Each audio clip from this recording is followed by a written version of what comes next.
Good day mga kachikot. So, my name is John Paul Viernes, your sales executive here at Mitsubishi Peak Motors, Jose Abad Santos, Tondo, Manila.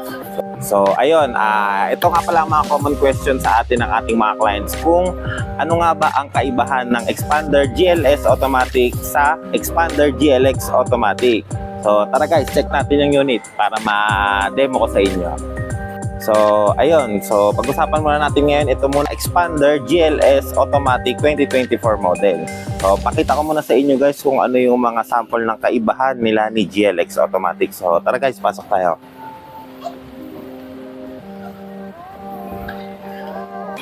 So, ayun mga kachikot, ito nga pala ang kaibahan niya kay Expander GLX Automatic. So, si Expander GLS natin is naka-push start button na siya. Then, siya ay naka-electronic parking brake na rin. So, hindi na siya gagamitan ng manual na handbrake. So, si GLX kasi natin, naka-manual handbrake pa siya. So, meron din siyang tinatawag na brake auto hold. So, ito yun siya guys. So, magagamit siya during traffic.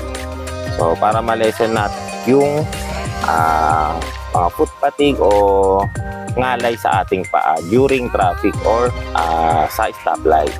Then, meron din siyang ito, yung kanyang aircon is digital type na siya. So nakapatay lang tong unit natin mga kachikot, pero makikita nyo siya yan, digital type na siya. So unlike sa GLX, mamaya ipapakita ko kung ano ang kaibahan niya. Then sumunod dyan guys is yung kanyang KOS. So keyless operation itong si GLS Automatic natin. So makikita nyo siya, tara check natin dito sa gilid ng pinto. Turo ko sa inyo. So, ayan mga kachikot, ito naman, pakita ko naman sa inyo yung tinatawag nating KOS o Keyless Operation. So, ito yung susi ng unit natin, ng Expander GLS. So, pwede natin siyang i-unlock and i-lock nang hindi natin ginagamitan ng susi. So, ito, check nyo dito, ito yung pinaka-button ng KOS natin. Yan, so, check nyo guys, pwede ko siyang i-lock. Pipindutin ko lang siya, automatic na siya magla-lock within 70 centimeters. Yan, makikita nyo, pwede rin natin siyang i-open dyan. So, ang distance lang na kailangan dyan is 70 centimeters. Kailangan malapit sa yung susi para mabuksan natin at malaki yung unit natin. So, ayan mga kachikot, ito pa ang isa. So, ang ating headlight ng Expander GLS is LED na rin siya. Ayan. Kung mapapansin nyo, hindi lang siya naka-open. Pero ang ating Expander GLX na automatic is halogen pa rin ang gamit natin.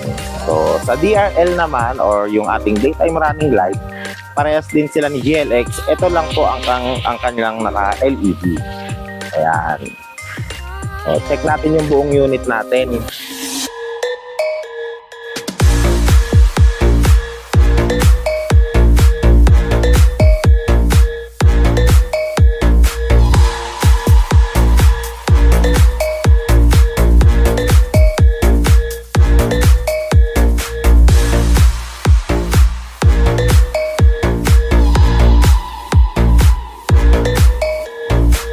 Drive your ambition, Mitsubishi Motors.